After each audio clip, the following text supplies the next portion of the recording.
Break के बाद आपका फिर से स्वागत है आकाशिक रिकॉर्ड्स के इंटरमीडिएट कोर्स में। आज हम डे 2 के सेशन 2 के बारे में बात करेंगे। इसका जो टॉपिक है वो है हमारे पिछले जन्मों की जो भी जानकारी है उनको प्राप्त करने की प्रक्रिया के बारे में आज हम डिस्कस करेंगे। आप अभी तक जो बेसिक कोर्स में किए उसमें आप पास्ट में जा रहे थे, अपने रिकॉर्ड्स को एक्सेस कर रहे थे और वापस आ रहे थे। इसको थोड़ा और डीप में समझने की कोशिश करते हैं।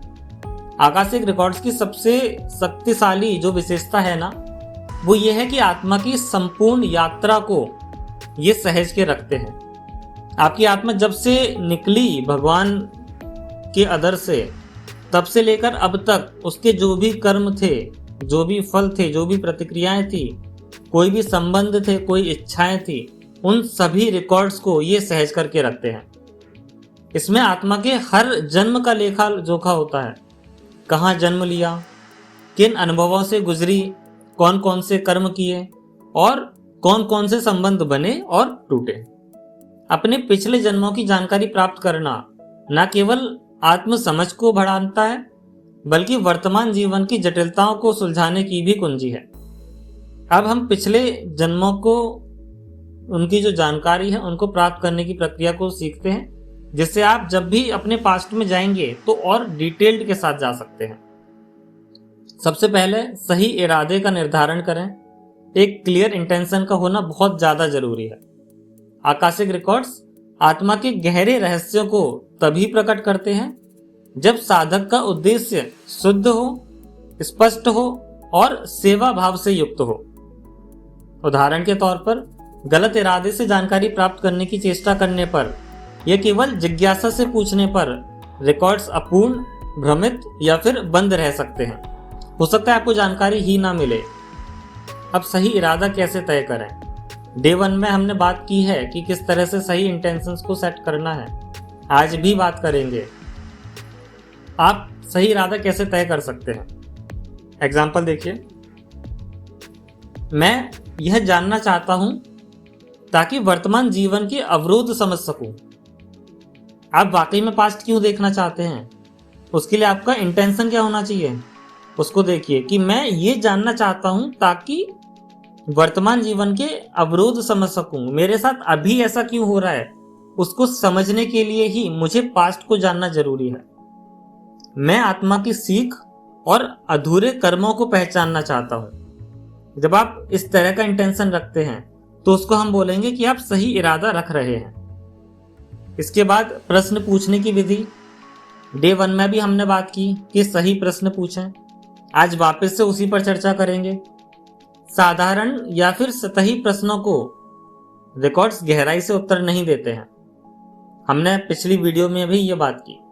प्रश्न को उद्देश्यपूर्ण बनाएं, स्पष्ट रखें और आत्मिक विकास पर केंद्रित रखना बहुत ज्यादा आवश्यक है। अगर आप प्रश्न ये पूछते हैं कि क्या मैं पिछले जन्म में राजा था, तो आपका प्रश्न बिल्कुल ही गलत होगा। आपको इस तरह का प्रश्न आकाशिक रिकॉर्ड्स में जाकर के नहीं पूछना है। आप क्या पूछ सकते हैं कि पिछले जन्म में कौन से अनुभव मेरे वर्तमान आत्म संदेश से जुड़े हुए हैं। इससे आपको एक अच्छे आंसर्स मिलेंगे और आकाशिक रिकॉर्ड से स्पष्ट आंसर्स भी मिलेंगे। और क्या प्रश्न आप पूछ सकते हैं? इस जीवन में जो भी भय है, जो मुझे बार बार रोकता है, वह किस जन्म से आया है? ये पूछ करके जाइए और आंसर लेकर के आइए। किन अधूरे कर्मों को मुझे इस जीवन में पूरा करना है, ये आप पूछ सकते हैं। या फिर मेरा कोई भी संबंध, जैसे आप बोलें कि माता पिता से संबंध, या मेरा जो भी जीवन साथी है या भाई बंधु हैं, उनसे पिछले जन्मों में ये संबंध कैसा रहा, ये जानकर के भी आप आ सकते हैं। इस तरह के प्रश्न जब आप पूछ कर जाते हैं तो आप रिकॉर्ड्स को बहुत ही गहराई से, बहुत ही डिटेल्ड से आंसर लेकर के आ सकते हैं। अब इसके लिए जरूरी है कि एनर्जी फील्ड को और आपके शरीर को तैयार किया जाए। आप जब भी आकाशिक रिकॉर्ड्स करने जा रहे हैं, आपका शरीर प्योर होना चाहिए, साफ होना चाहिए, और जिस एरिया पर आप कर रहे हो, जिस रूम में बैठ करके कर रहे हो, उसका जो एनर्जी फील्ड है वो भी तैयार होना चाहिए, वो भी प्योर होना चाहिए। तो पिछले जन्मों तक पहुंचने के लिए ऊर्जा क्षेत्र को स्थिर, शांत और हायर वाइब्रेशन फ्रीक्वेंसी में लाना जरूरी है। ध्यान, सांस की लयबद्धता और ग्राउंडिंग के अभ्यास से अपने आप को तैयार करें। शरीर में किसी भी तरह की असुविधा या बेचैनी हो तो पहले उस पर कार्य करें, पहले उस बेचैनी को ठीक करें, उसके बाद ही आकाशिक रिकॉर्ड्स में जाएं। अब रिकॉर्ड्स में प्रवेश और अनुभव प्राप्त करने की बात करते हैं। जब साधक उच्च चेतना की स्थिति में होता है तब ही आकाशिक गेटवे खुलता है। इस अवस्था में दृश्य, भावनाएं, प्रतीक, रंग और अनुभव आने लगते हैं। कुछ को दृश्य मिलते हैं जिसे हम क्लियर वॉयंस बोलते हैं, कुछ को भावनाएं मिलती हैं या फिर वाक्यांश मिलते हैं जिसे हम क्लियर ऑडियंस या फिर क्लियर कॉग्निजेंस भी कहते हैं। एक उदाहरण के तौर पर इसको समझें कि एक साधिका ने ध्यान के दौरान एक युद्ध भूमि देखी जहां वह एक घायल सैनिक थी। इस जीवन में वह हमेशा किसी प्रकार के अचानक संकट या दुर्घटनाओं से डरती थी। यह जन्म की स्मृति समझने पर उसको जो भी डर था वो धीरे धीरे समाप्त हो गया। अब प्राप्त जानकारी को धरातल पर लाना भी है, उसको इंटीग्रेट भी करना है।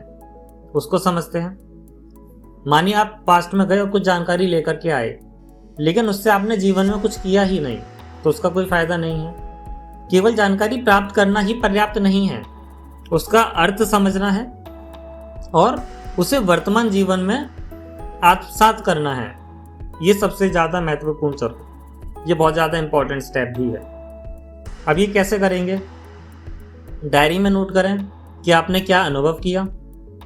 उस ज्ञान को वर्तमान जीवन की स्थितियों से जोड़ें और जो कार्मिक पैटर्न सामने आए उन पर क्षमा करें या फिर उपचार करें। जब आप इस तरह से अपने पास्ट को लेकर के अपने प्रेजेंट को ठीक करने की कोशिश करते हैं तो आपका फ्यूचर भी अच्छा होने लगता है। सेशन 2 में हमने बात की कि पिछले जन्मों की जानकारी आत्मा को अपनी संपूर्णता में देखने का अवसर देती है। यह न केवल हमारे आत्मिक विकास को तेज करती है बल्कि हमारे वर्तमान जीवन के गहरे प्रश्नों का समाधान भी देती है। आकाशिक रिकॉर्ड्स का यह खंड आत्मा के कालातीत आयामों में यात्रा का आमंत्रण है, जहां हर अनुभव, हर भावना और हर कर्म सुरक्षित रूप से प्रतीक्षा कर रहा है कि आप उन्हें देखें और उनसे सीखें। क्या आप तैयार हैं अपने ही आत्मिक इतिहास की परतों को खोलने के लिए? हम अगले सेशन में बहुत डिटेल में जाकर के पास्ट को भी समझेंगे और फ्यूचर्स को भी समझेंगे और प्रेजेंट को तो हम हमेशा ठीक करने की कोशिश करते ही हैं। 5 मिनट का ब्रेक लीजिए और उसके बाद कनेक्ट कीजिए सेशन 3 के लिए।